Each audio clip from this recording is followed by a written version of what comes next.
오늘 예수님의 율법이라는 제목으로 우리가 말씀을 나누는데요. 근데 이 예수님의 율법 하면 조금은 좀 이상하게 들릴 수도 있겠습니다. 우리가 보통 예수님 하면 복음이란 말이 떠오르고 흔히들 그렇게 배운 것처럼 예수님께서 구약의 율법 시대를 마치시고 신약 시대 복음과 은혜 시대를 여셨다. 그렇게 되어 있습니다. 그러니까 율법 시대는 행함으로 구원받는 시대고 또 예수님께서 바로 그 행함의 시대에 중지부를 찍으셨다. 그렇게 생각하는 거죠. 그러니까 우리가 배우는 것처럼 구원받는 것은 행함으로가 아니고 그저 믿음으로 받는 것이라고 강조되는 관계로 예수님께서는 자주 행함을 소홀히 하시는 분이시고 아니면 부정적으로 생각하실 것이다. 그래서 예수님의 율법하면 그 서로 반대되는 두 말을 한데 모아놓은 것처럼 그렇게 들려지는 그런 말로 보여집니다. 근데 실은 산상수훈을 읽어보면 그렇게 생각하는 것은 우리가 그렇게 생각하는 것이고요. 예수님의 그 산상수훈의 가르침 그리고 공생의 기간 동안에 가르치신 그 말씀 하나하나를 살펴보면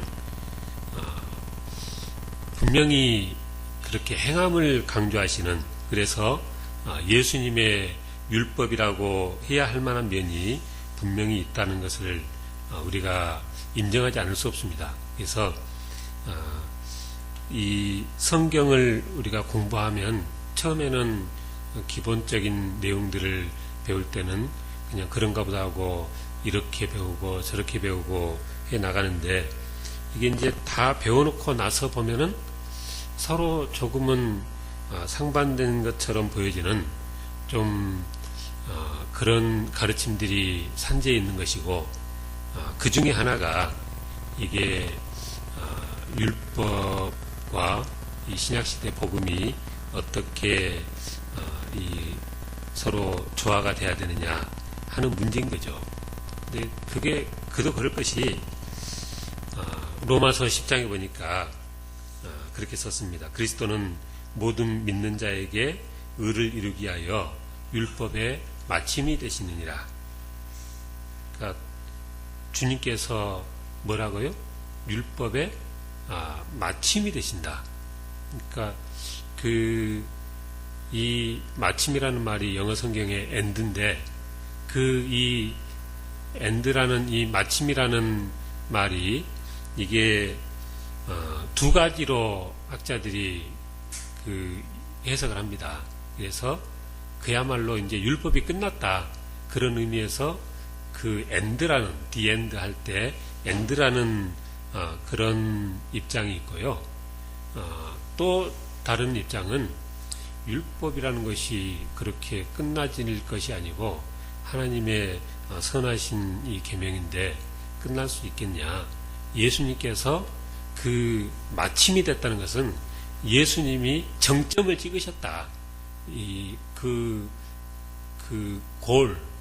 골로 그렇게 이해를 하는 그런 자들이 있습니다. 그래서 이게 사실은 그 어느 한 절만 가지고 되어지는 얘기가 아니고 여러 가지 신학적인 그 틀 안에서 이런 얘기가 되어집니다. 그래서 우리가 늘, 저도 성경에 좋아하는 그 설교 본문들이 그냥 역사서라든지 모세오경처럼 여러 가지 행적에 대한 이야기들을 좋아하지만, 또 때로는 우리가 이렇게 그 성경을 전체를 종합해 보는 그런 기회도 우리가 성경을 이해해 나가는데 대단히 필요하다, 그렇게 얘기해서 오늘은 조금은 좀 신학적인 얘기들이 되겠습니다만은 율법과 그리고 복음 간의 관계, 그리고 우리 주님께서는 그 중간에서 어떤 입장이신가에 대한 말씀을 좀 드려보려고 합니다. 근데 이렇게 말씀을 드리려고 하면 언약이라는 얘기가 나와야 됩니다. 그리고 우리가 잘 아는 것처럼 오늘날 많이 얘기되고 있는 게 언약 신학이죠. 그러니까 언약이라는 게 아담 때부터 되어진 모든 것을 다 언약으로 이렇게 분류를 합니다. 그러니까 하나님이 태초에 아담과 하와를 지으시고 생육하고 번성의 땅에 충만하라 하셨던 그 말씀부터 이제 언약이 들어가는데, 그래놓고 창세기 2장에 보니까 너희가 에덴 동산 중앙에 있는 선악과 나무는 열매는 먹지 말라. 먹으면 정령 죽겠다. 그렇게 하신 이 언약을 행위 언약이라 그렇게 구별을 하고요. 그러니까 언약은 크게 둘로 나눠서 아담이 범죄하기 전 언약과 아담이 범죄한 이후의 언약. 그러니까 아담 한 사람이지만 아담은 온 인류의 대표니까 온 인류가 죄를 짓기 전과 후로 그렇게 나뉘는 거죠.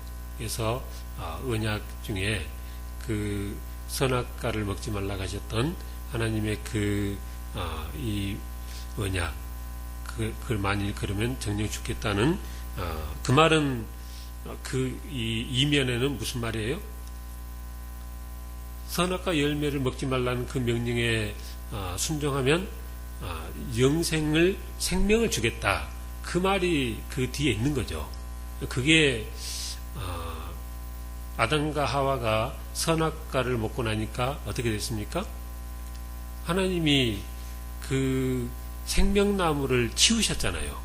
사람들이 먹지 못하도록.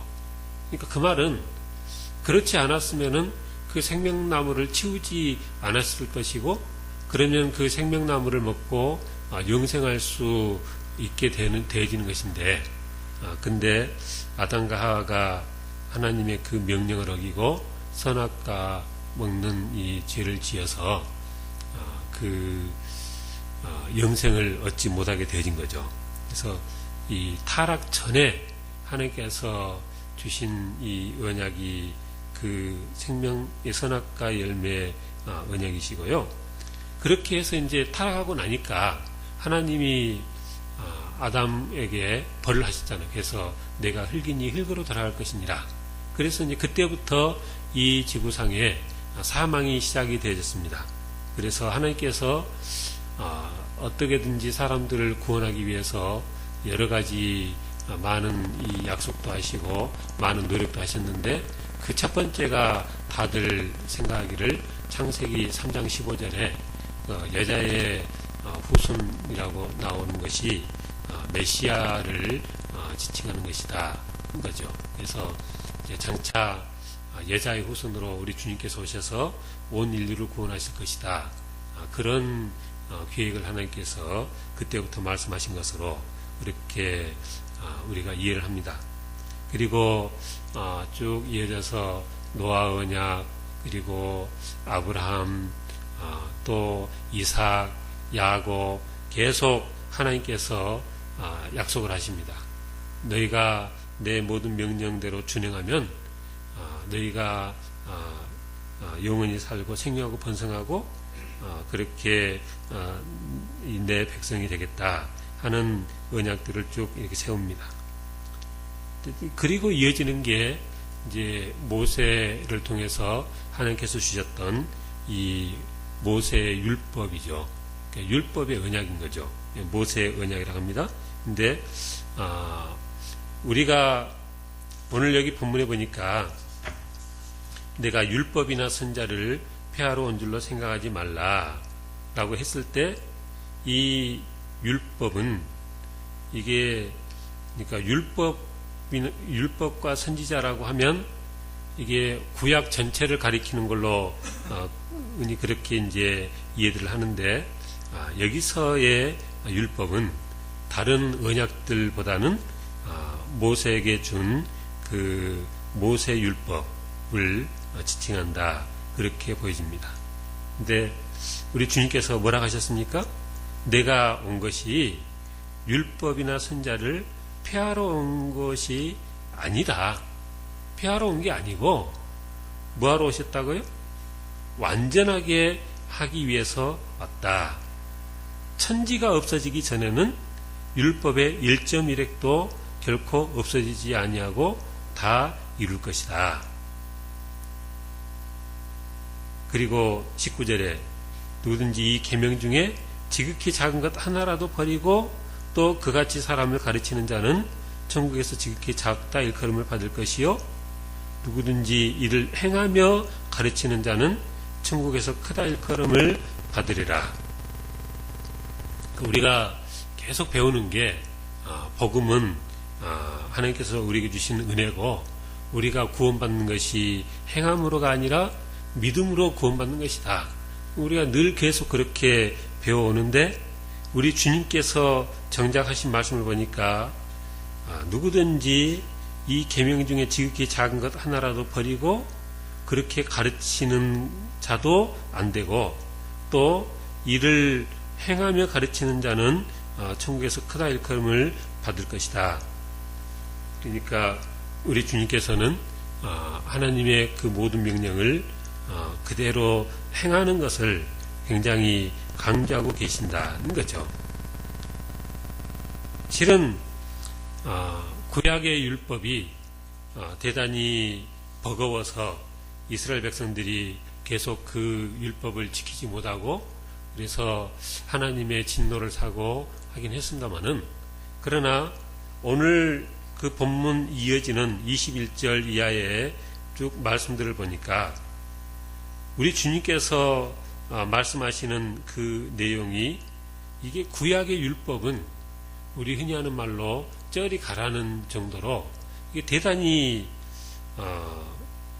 정말 그대로 할 수 있을까 싶을 만큼 이게 어려운 내용들인 거죠. 21절에 옛사람에게 말한 바 살인하지 말라 누구든지 살인하면 심판을 받게 되리라 했다는 것을 너희가 들었으나 나는 너희에게 이르노니 너희가 이렇게 지금까지 들었지만 이제 너희는 어떻게 살라고요? 형제에게 노하는 자마다 심판을 받게 되고 형제를 대하여 나가라 그러니까 요구를 한다는 거죠. 나가라 하는 자는 공회에 잡혀가게 되고 미련한 놈이라 하는 자는 지옥불에 들어가게 될 것이다. 그러니까 구약시대는 살인하지 말라 살인하면 심판을 받게 될 것이라 그랬는데 신약시대는 그 살인 정도가 아니라 살인이란 걸 왜 하겠습니까? 미움이 계속 쌓이고 쌓여서 원한이 커지다 보니까 이제 죽이기에까지 다다르는 거죠. 근데 그 살인의 결과만 심판하시는 것이 아니라 그것의 시작이 되어지는 노하는 것도 그리고 욕설을 하는 것도 심지어는 미련한 놈이라고 하는 것도 하나님께서 죄 없다 하지 않고 지옥불에 들어가게 될 것이다. 그렇게 말씀하셨다는 거죠. 같은 식으로 간음하지 말라고 너희가 들었지만은 이제는 여자를 보고 음욕만 품어도 이미 마음에 간음한 줄 알아라. 아내를 버리려면 이혼 증서를 주라고 그렇게 너희가 배웠지만 이제는 음행한 연고 없이 아무도 아내를 버리는 자는 저를 간음하게 하는 죄를 짓는 것이다. 헛맹세하지 말고 맹세한 것을 지키라고 했지만은 그러나 너희는 도무지 맹세하지 말라 그렇게 주문하셨고요. 눈은 눈으로 이는 이로 갚으라고 구약 성경에 너희가 그렇게 배웠지만 그러나 내가 너희에게 이르노니 너희는 어쩌라고요? 악한 자를 대적하지 말고 누구든지 누가 내 오른편 뺨을 치면 왼편도 돌려대고 또 송사에서 속옷을 가져가자 하는 그에게 겉옷까지도 가지게 하고 억지로 오리를 가자고 하면 그 사람과 심리를 동행해주고 구하는 자에게 주고 꾸는 자에게 거절하지 말라. 이게 우리 주님께서 신약시대 성도들에게 요구하시는 그 계명입니다. 예수님의 율법인 거죠. 내 이웃을 사랑하고 내 원수를 미워하라고 너희가 들었지만 나는 너희에게 명하노니 어쩌라고요? 너희 원수를 사랑하며 내 이웃을 사랑하는 것은 물론이고 너희 원수를 사랑하며 너희를 핍박하는 자를 위해서 기도하라 것이죠. 그래서 이게 율법이라는 것이 정말 맞춰진 것인가, 아니면 우리 주님께서 말씀하신 것처럼 폐하러 온 것이 아니라 완전하게 하러 오셨다는 것인가, 이런 서로 상반되어지는 그런 말씀들이 성경에 많이 여러 곳에 등장합니다.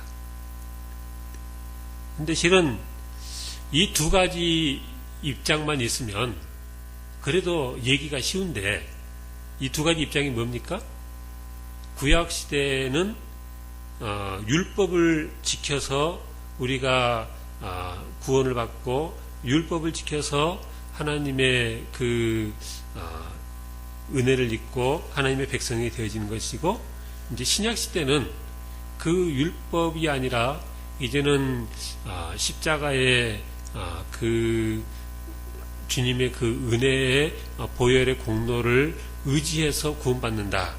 이렇게 두 대칭되는 그 행위의 언약과 은혜의 언약으로 대칭되는 이 둘로만 보고, 그래서 그런 의미에서 율법이 과연 신약시대도 계속되고 있느냐 그렇지 않느냐, 이렇게만 얘기가 되면 그래도 조금 더 간단한 것인데, 그런 경우 어떤 학자들은 예수님께서 아까 말씀드린 로마서 10장에 그리스도는 모든 믿는 자에게 의를 이루기 위하여 율법의 마침이 되시니라, 여기서 이 마침을 어떻게 해석하냐면, 율법이 온 인류에게 요구하는 그 의를 우리 주님께서 십자가에 달려 대속의 죽음을 죽으심으로 모든 사람들의 의를 다 충족을 시키셨다, 그런 의미로 이해를 하기도 합니다. 그러니까 예수님이 율법에 의해 그 완전히 최상을 사셨기 때문에, 최상을 이뤘기 때문에 이제 우리 모든 율법에서 자유로워졌다, 그런 의미로 받는 거죠. 이제 오늘 드리는 이 말씀들은 우리가 신학적으로 여러 가지 견해가 다를 수 있는 것이고, 그래서 제가 드리는 말씀은 제 개인적인 지금까지 나름대로 정리되어진 입장으로 그렇게 이해하시면 되겠습니다. 근데 제 개인적으로는 그 두 가지만 있으면 얘기가 쉬운데, 아까 말씀드린 이 언약신학이 중간에 개입되고, 그래서 그 로마서의 여러 구절들과 이 모든 것들이 다 고려되는 그 과정 중에서 율법이라는 것이 애당초 하나님께서 지키라고 주신 것도 아니고, 율법을 지킨다고 우리에게 어떤 생명을 주시겠다는 것도 아니었고, 다 지금 로마서에 기억나는 말씀들이죠. 율법은 우리에게 죄를 깨닫게 하기 위해서 주신 것이고, 그러니까 애당초 하나님께서 율법을 주실 때 그것을 다 지킬 걸로 기대하고 그것을 열심히 지키라는 의미에서 그걸 주신 것도 아니고, 그냥 우리를 그리스도에게로 인도하는 몽학선생으로 그냥 아직 수준이 안 되는 하나님의 자녀들 그냥 이끄는 그냥 중간 단계였을 뿐인 것이지, 그 제사에 죄사하는 능력이 있었던 것도 아니고, 이런 식으로 구약을 다 해석하는 거죠. 신약 성경의 여러 구절을 통해서 그렇습니다. 그러다 보니까 구약 성경의 많은 것들이 무시가 되어지고, 그래서 정말 율법이라는 것이 정말 하나님께서 그런 의도가 없으셨는데 구약 시대의 이스라엘 백성들에게는 마치 그런 의도가 있으셨던 것처럼 그런 말씀들을 하셨던 것인가?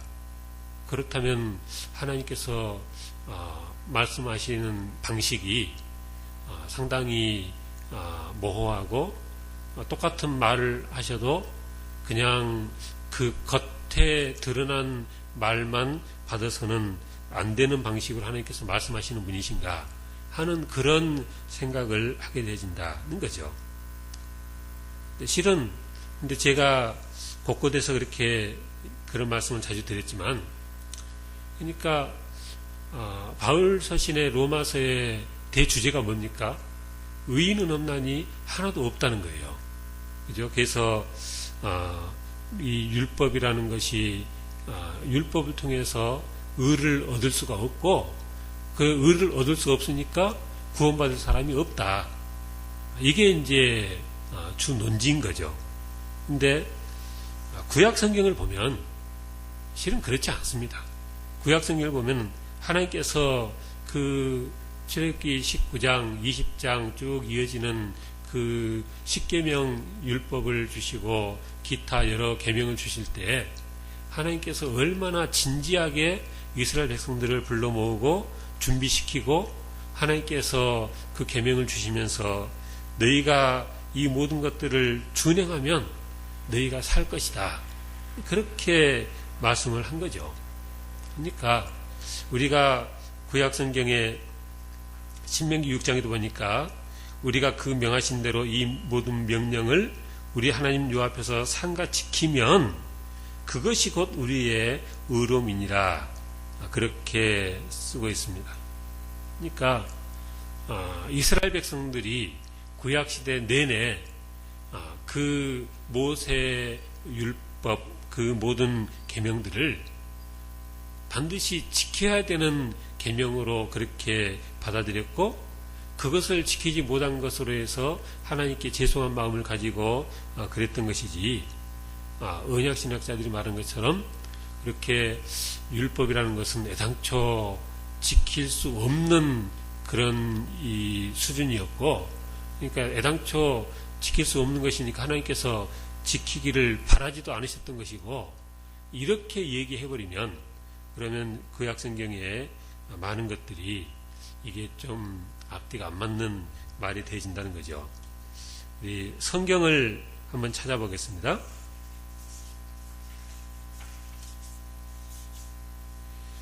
갈라디아서 3장 3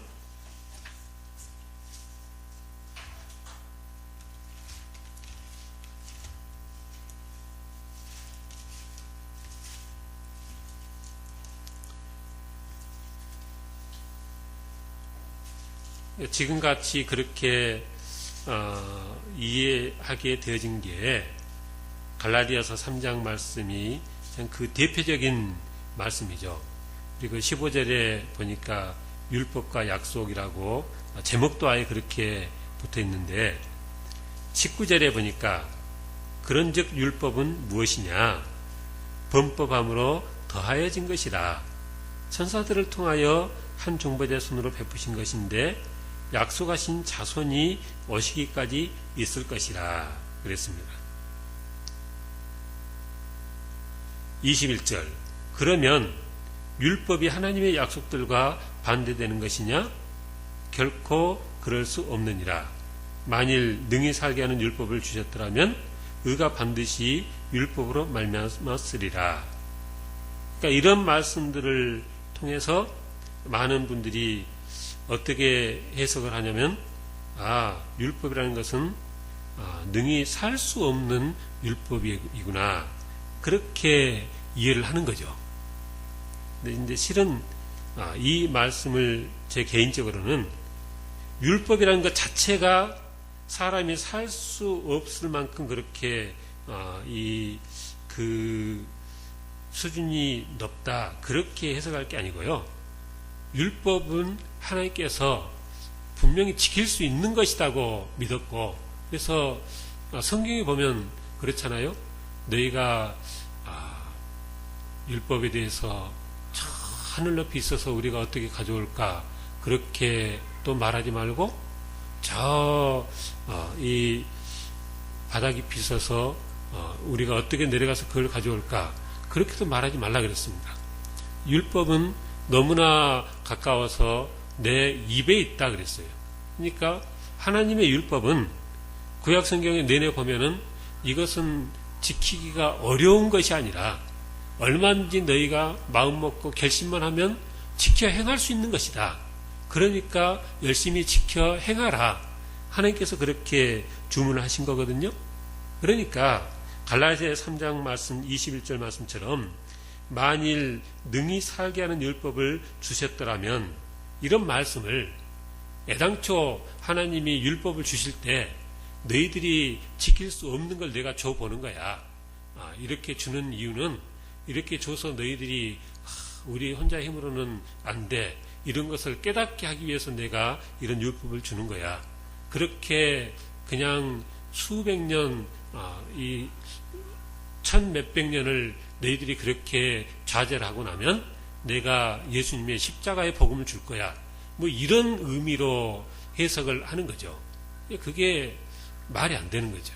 이게 신약시대 때, 그리고 예수님이 오신 이후로도 벌써 이제 2000년이 지난 이 시점에 신학을 하면서 그냥 모든 것을 다 한 책상 위에다 올려놓고 그냥 그 예수님의 십자가의 관점에서 다 모든 이 성경을 해석을 해버리면, 이게 그렇게 해석을 하면은 일목요연하게 되어지는 면이 있겠다 싶어서 그렇게 해석도 시도하겠지만, 그러나 그 긴 세월 하나님께서 이스라엘 백성들에게 진노하시고 하나님께서 이스라엘 백성들에게 벌을 내리시고 하셨다는 것은 이스라엘 백성들이 하나님의 그 율법을 지키지 않으신 것에 대해서 진노하신 거죠.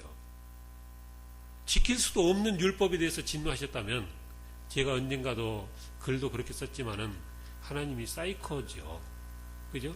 지킬 수도 없는 율법을 주셔놓고 그것을 안 지킨다고 이렇게 이스라엘 백성들에게 진노하시고 채찍질을 하신다면, 그거는 하나님이 정상적인 것은 아니잖아요. 그러니까 신약성경에 얼마든지 다르게 해석할 수 있는 구절들을 그렇게 비틀어서 마치 하나님의 이 모든 계획은 창세기 1장부터 계시록 22장까지 쫙 일렬로 세워져서 모든 것이 논리 정연한 것이다, 그렇게 말하는 것은 신학적으로 참 좀 성숙하지 못한 입장이다. 저는 그렇게 생각합니다. 사람들이 성향이 뭔가를 일목요연하게 정리를 하고 싶은 거죠. 그리고 헬라 철학의 영향을 받아서 하나님은 변치 않으시고 후회하지 않으시고 모든 것을 다 미리 내다보시고, 그래서 이랬다 저랬다 안 하시는 하나님으로 그렇게 생각을 합니다. 그러니까 구원의 방식에 대해서도 그냥 아브라함도 예수를 믿어서 구원받은 것이고, 그 구약의 모든 백성들도 결국은 예수를 믿는 믿음으로 구원받았다, 이렇게 말을 하는 거예요. 그 말은 잘못됐단 말입니다. 왜 그러냐면요, 거기 갈라디아서 3장 23절에 보니까 믿음이 오기 전에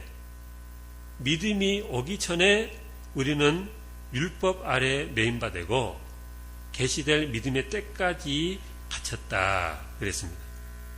믿음이 오기 전에. 근데 25절에 보니까 뭐라겠어요? 믿음이 온 후로는 우리가 초등교사 아래 있지 아니하도다. 그러니까 이 믿음이 온 후로는 우리 주님의 십자가의 구속의 은혜가 베풀어지고, 이제는 이전같이 율법을 행해야만 구원받는 것이 아니라 이제는 하나님의 그 은혜로 십자가 보혈의 공로를 믿는 그 믿음만 가지면 구원받게끔 하신 그 은혜의 시대가 시작되진 이후로는 우리가 더 이상 초등교사 율법 아래에 있지 아니하다는 거죠. 이런 입장을 흔히 우리가 분류하기를 세대주의라 그럽니다. 근데 이제 세대주의에 대해서 우리가 많이 좀 부정적으로 말을 해버리는데, 세대주의가 좀 너무나 많이 나간 면이 있어서 그렇게 비판을 하긴 하겠지만, 그러나 성경에 세대주의처럼 무슨 세대 이렇게 구분이 안 된다고 말하는 그러니까 언약 신학 쪽이 그런 거죠. 모든 것이 처음부터 그리스도의 십자가의 죽음으로 구원받게 될 것을 다 예정하셨고 그대로 모든 것이 적용이 된다라고 하는 그런 성경 해석은 그것도 또 한편으로는 성경에서 지나치게 나간 면이 있다라는 것입니다. 그러니까 우리 주님께서 율법을 피하러 오셨느냐? 율법을 어떻게 피하겠어요? 율법은 하나님의 기뻐하신 뜻이신데, 율법은 원래 말씀드렸지만 너희가 옛사람에게 이렇게 말을 들었지만 나는 너에게 이르노니, 이게 무슨 얘기예요?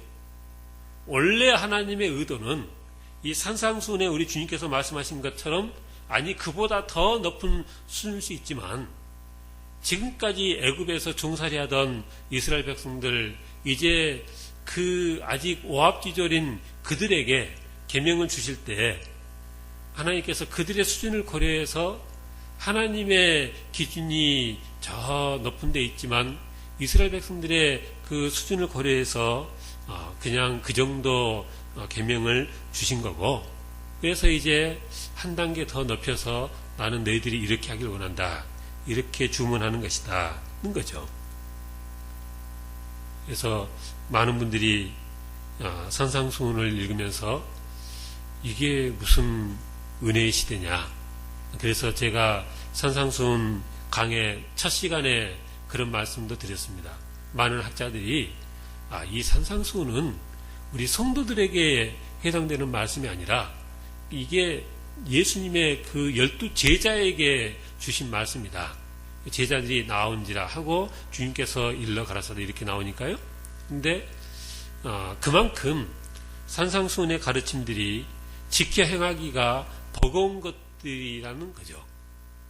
그렇지만 말씀드린 것처럼 주님께서 이 모든 말씀을 다 마치고 나니까 무리들이 주님의 그 가르치심에 놀랬다. 그러니까 제자들에게만 말씀하신 게 아니고 모든 사람에게 다 말씀을 하신 거예요. 신약시대 모든 성도들에게 하나님께서 요구하시는 수준은 이전 구약의 율법보다 훨씬 더 높아졌다는 거죠.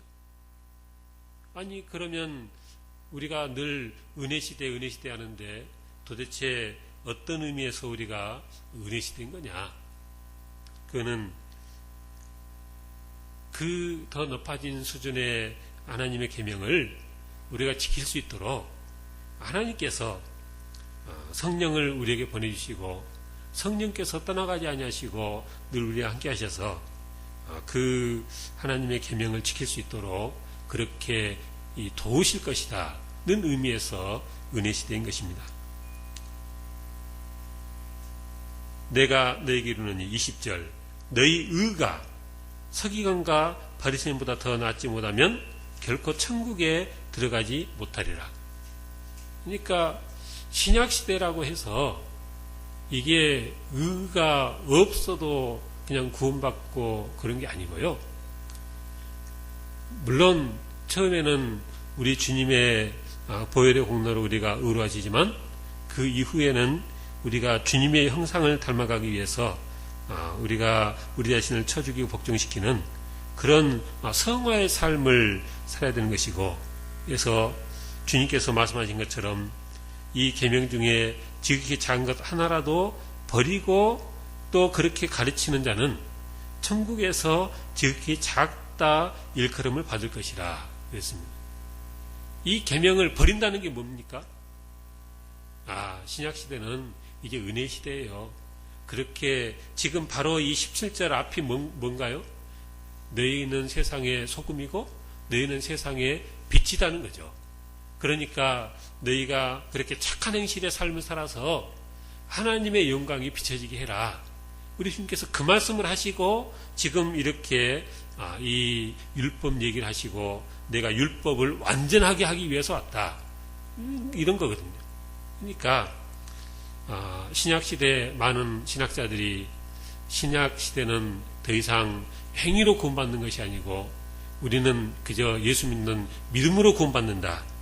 이렇게 말하는 것은 이 계명 중에 지극히 작은 것 하나라도 버리면 천국에서 지극히 작다 일컬음을 받겠다 그랬는데 작은 것이 아니라 그 전체 뭉치를 버리는 일이 되어지는 것이다 겁니다. 그래서 우리가 살아가는 이 신약 시대가 물론 구약의 율법에 그 율법을 지키지 않으면 정죄하고 했던 그 시대는 끝났지만 그러나 모든 성도들이 하나님의 뜻하신 그 명령대로 살아서 아니 그 이상 살아서 하나님께서 기뻐하는 그런 이 삶을 사는 것은 영원히 폐해지지 않는 모든 1.1까지 다 이루어져야 되는 그런 부분이다 라고 우리가 기억하고 우리가 주시는 그 은혜를 힘입어서 주님께서 우리에게 제시하신 이 산상수훈의 그 모든 계명들을 내 삶에 이렇게 적용할 수 있도록 힘쓰는 저여러분 다 되시길 지금 축원합니다. 기도하겠습니다. 아버지 감사합니다. 하나님의 은혜로 하나님의 자녀가 되어지고 우리가 날마다 주님의 은혜 가운데 이렇게 살아가지만 그러나 잘못된 신학의 영향으로 우리가 또 잘못된 영향을 받을 수 있는 것을 고백합니다.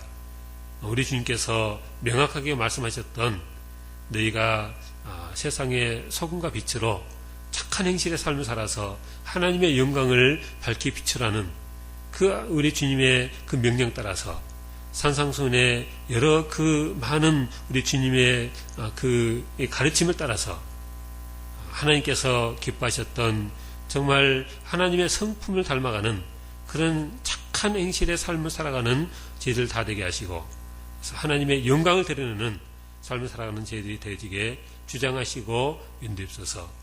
감사합니다. 주 예수님으로 기도하옵나이다. 아멘.